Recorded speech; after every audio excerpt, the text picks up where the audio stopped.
Before you begin using PunchClockPLUS, you must first define the job roles in your organization, add employee information, and enter the statutory holidays for the current year.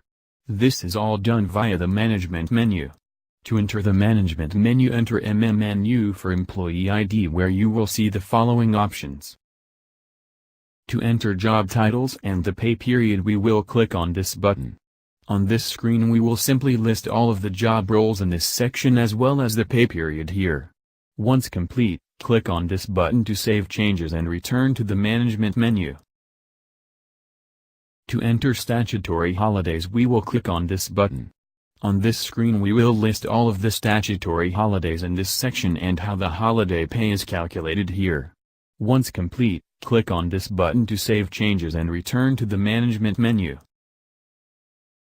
Now we are ready to manage our employee list by clicking on this button. On this screen, add employees by entering the first and last name as well as the employee ID that will be used to punch in and out. Next, define the job roles and corresponding wages. In this example, the default job role will be as a cook. Include the vacation pay and whether or not they are entitled to statutory pay. Once complete, click on the Add button. Click the Exit button once all employees have been added to return to the Management menu. Now we are ready to begin using PunchClockPLUS. Click on the Exit button to return to the main screen. In our example, we added Jane Doe with a default role as a cook. If Jane would type in her employee ID, she would be punched in as a cook. If she wants to punch in as a manager instead, she would simply click on the Manager Radio button before punching in. If Jane were to enter her employee ID again, she would be punched out and her name would disappear from the punched-in list box. Every detail of each employee's punched in and out times is saved and can be viewed and edited at any time. Summarized reports of employee hours for a selected date range can include paycheck calculations as well as warnings regarding punched-in hours. This is all done by returning to the Management menu. To view and edit employee punch clock entries, you will click on this button. Once the following screen shows up, you can edit any of the employee's record by double-clicking on that employee's name. The entries will be displayed in a text file within Notepad. Once in Notepad, you can edit any of the in and out dates and times, add new ones or delete entries altogether. It is important to note that any lines manually added or changed via this method will show up with an asterisk beside it in the Reports section.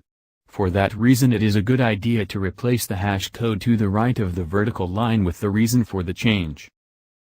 Once you are all done editing the punch card records, exit Notepad and select whether to save or discard your changes. To return to the Management menu, click on the Exit button here.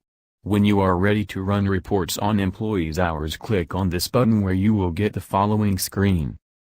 The Report menu gives you many options such as configuration of the report, warnings you wish displayed, and how to calculate employee pay. These are all covered in detail in the user's manual. This is an example of a report that can be generated.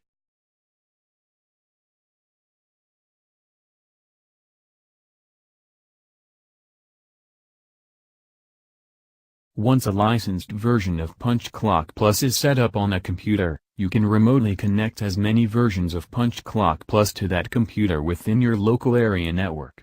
Each computer will have the same functionality as the licensed version and employees can punch in and out from any one of them. The updated punched in and out status will be reflected on every computer. Each version of PunchClockPLUS on the local area network can be configured to suit the individual requirements for that computer via the Management menu. Options include the size of the punched-in list box and whether or not to display the Minimize button. Hiding the Minimize button prevents employees from exiting PunchClockPLUS and restricts that computer to run only that application.